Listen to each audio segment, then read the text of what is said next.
fire is a force of consumption, destruction, and chaos. But in mythology, it is also the ultimate symbol of rebirth. The phoenix doesn't just burn, it is reborn from the ashes stronger than before. In Hot, Le Seraphim doesn't just use fire as an aesthetic choice, it is a visual and a narrative tool that defines their journey. From the beginning, they were thrown into the flames, criticized, doubted, tested. Haters tried to burn them down. Who can forget all those silly accusations of Le Seraphim being bad singers when in fact they have two of the best singers in the industry? Made up stories of plagiarism and downright juvenile criticisms about their looks, their fashion, and their character, even though a lot of these people who are criticizing them don't even know them personally. But I digress. But instead of fighting the fire, they let it consume them. And in doing so, they found something more powerful. They weren't just surviving the flames, they were becoming them.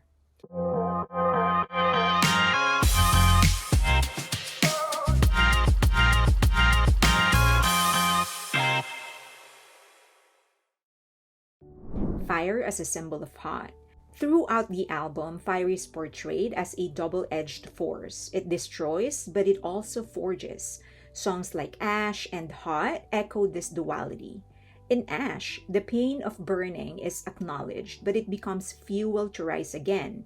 In Hot, they embrace the fire completely, without fear of turning to ashes. But what makes Hot's narrative truly unique is found in the final line of the intro track, Born Fire. The flame is born. This changes everything. The Seraphim is not just reborn from the fire. They have become the fire itself. The moment of transformation, becoming the flame. Most stories about fire and rebirth follow the phoenix arc. Something burns, turns to ash, and then is reborn. But Le Seraphim takes it a step further. They don't just rise from the ashes, they become the fire that tried to destroy them. This means they are no longer at the mercy of the flames. They are the flames. They are not just survivors, they are invincible. They can no longer be burned because they are the heat, the danger, and the power. In Hot, this shift is crucial. It is the moment they realize that being attacked, criticized, or underestimated doesn't weaken them. It fuels them. They embrace the fire and in doing so become untouchable. The lyrics "I'm burning hot" means they are owning the fire. The title track "Hot" is the perfect declaration of this transformation. I'm burning hot. If I can live life my own way, turning to ash ain't no problem. This is not fear. This is power. They aren't running from the flames anymore. They love it. And they aren't afraid of distraction because they have already burnt and survived. The flames that once threatened to consume them are now what fuels them. They control the fire now, not the other way around. Now that is power. Ash is a Shakespearean tragedy turned triumph. At first listen, Ash might seem like just another song about struggle and rebirth. But beneath these haunting melodies and brooding lyricism, the song plays out like a Shakespearean tragedy, a poetic, unfolding story of destruction, surrender, and ultimate triumph. The way it is written mimics a dramatic monologue, where the protagonist is fully aware of their impending demise, yet walks towards it with open arms. The primary lyricist of the song, Ha Yun-jin, revealed that she wanted to dive deep into the moments before death, to fully feel the pain and freedom of being in between. The message: you can't appreciate relief until you have fully experienced suffering. And Ash is not just about the pain, it's about embracing it, about stepping into the fire willingly, because only then does true transformation happen. A story of fire, surrender, and power. In a classic Shakespearean tragedy, the hero reaches a moment of reckoning where they must make a choice to fight fate or surrender to it. But in Ash, there is no struggle.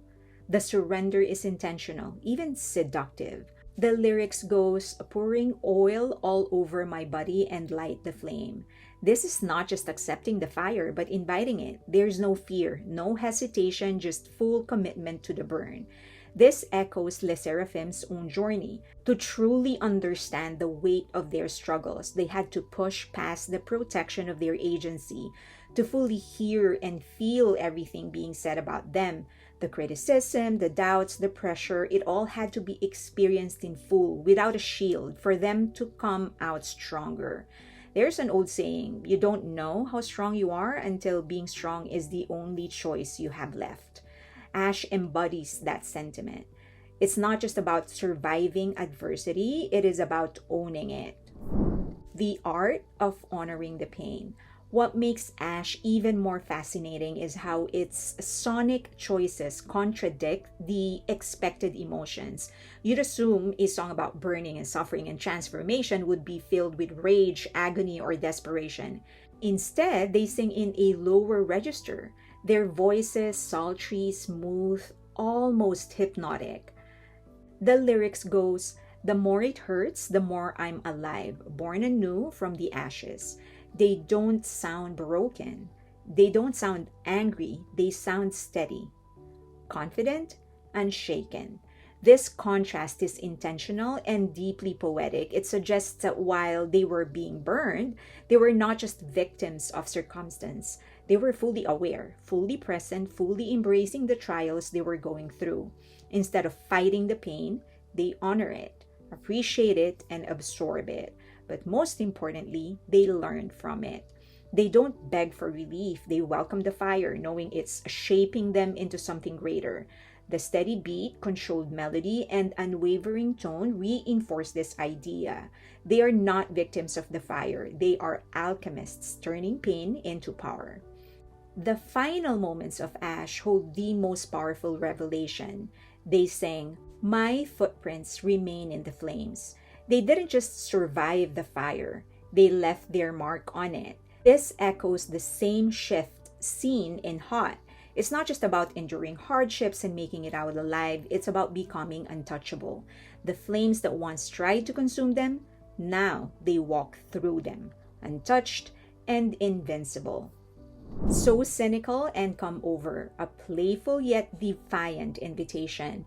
At first listen, So Cynical might feel like a light-hearted, almost cute track, and Come Over seems like a tease track made more fun through its neo-soul, funk, new disco, and dance music. But beneath its upbeat melody and playful rhythm, the song carries a dual-layered message, one that speaks to both their fans and their critics. It's a song of invitation, of teasing, of calling out those who hesitate, whether out of love or out of doubt. And So Cynical, as the final song in the album and this trilogy, it's the perfect closing statement. It's a call to their fans, stop holding back. For the fans, So Cynical could be a rallying cry, a playful nudge to those who might be afraid to go all in, hesitant to fully immerse themselves in this journey. They sing, "I want your loving, stop pretending you don't." It's an open invitation. You're already here, so why hold back? This song feels like a message to fear not, their fan base reassuring them, we're about to begin a new chapter. Are you with us? And as the final song of the album in the trilogy, it ties everything together. It's a promise of what's to come, a reminder that the fire has already burned. They've already transformed, and now it's time to move forward with no doubts and no fear. And it's also a challenge to their critics or haters. Just admit it. These two songs could also be aimed at those who keep doubting them, critics, haters, and naysayers. It carries an energy of mocking confidence, as if they're teasing those who refuse to accept the inevitable. You can hear it too, as if to say, we know you see what we're doing, and we know you hear us, so why fight it? This could be a challenge to the people who try to burn them down, erase them, or pretend they wouldn't last. It's almost laughing in their faces, saying, you can deny it all you want, but you feel it too. Instead of bitterness or anger, the song chooses playfulness, humor, and invitation. It's not desperate, it's not even defensive, it's just confident and fun. That baba baba baba baba doom, that heartbeat metaphor reinforces that they know people are feeling something, whether they admit it or not. And as I've said, it is the perfect closing song to the trilogy, specifically So Cynical. It closes the chapter of Les Seraphim's journey on a fitting note.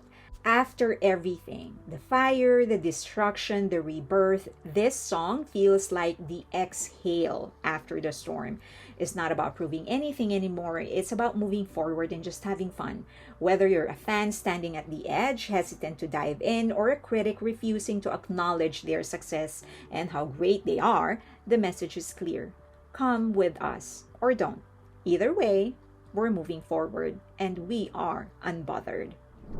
Le Seraphim's ultimate message: fireproof, unstoppable, unbothered. With Ash, Le Seraphim reclaims the narrative. Pain is not their downfall, it's their fuel. Struggle is not something to escape, it's something to master. And now, as the emblems settle, they don't just emerge stronger, they emerge unstoppable. Many artists sing about overcoming struggles, but Hot isn't just about survival.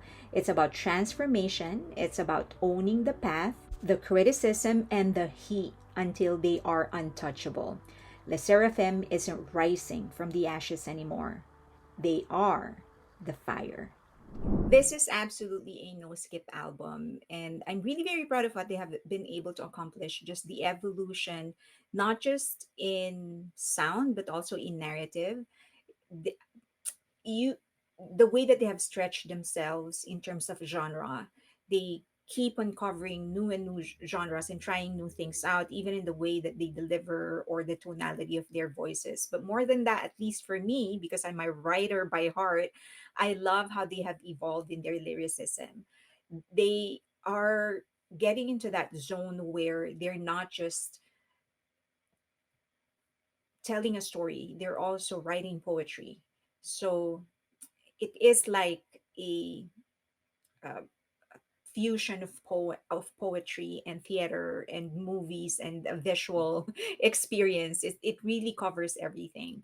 um, I think if I may recommend, if you haven't done so already, please listen to all of their the trilogy of this part.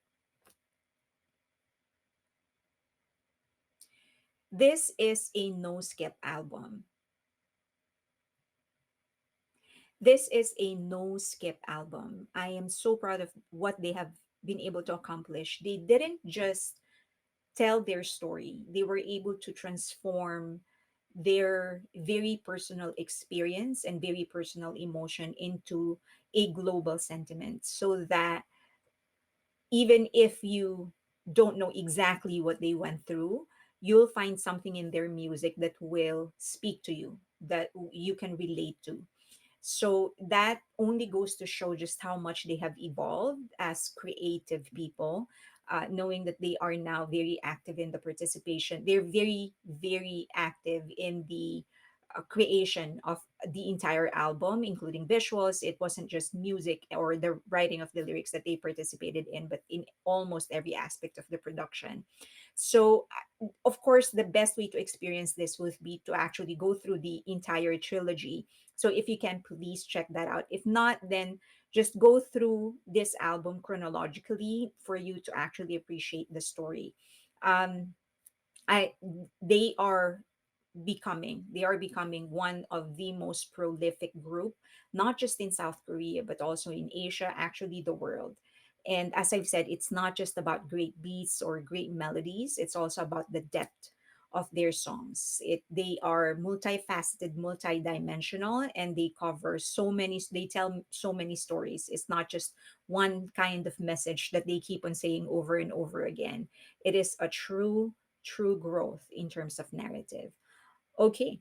I hope more fear nots actually follow me, because I would love to do more lesser FM content. So if you do end up liking this video, please give it a thumbs up, subscribe, and hit that notification button. And of course, share the video if you can. Also, please follow me on Patreon. It's a vibrant community. We discuss a lot of things, not just BTS. If there's any question you want to ask, even if it is controversial or a controversial opinion you want to express, it's for as long as you do it respectfully, it is a place for you. Also follow me on X and on Twitter. Sorry, X or Twitter, and also on Instagram. I appreciate you all.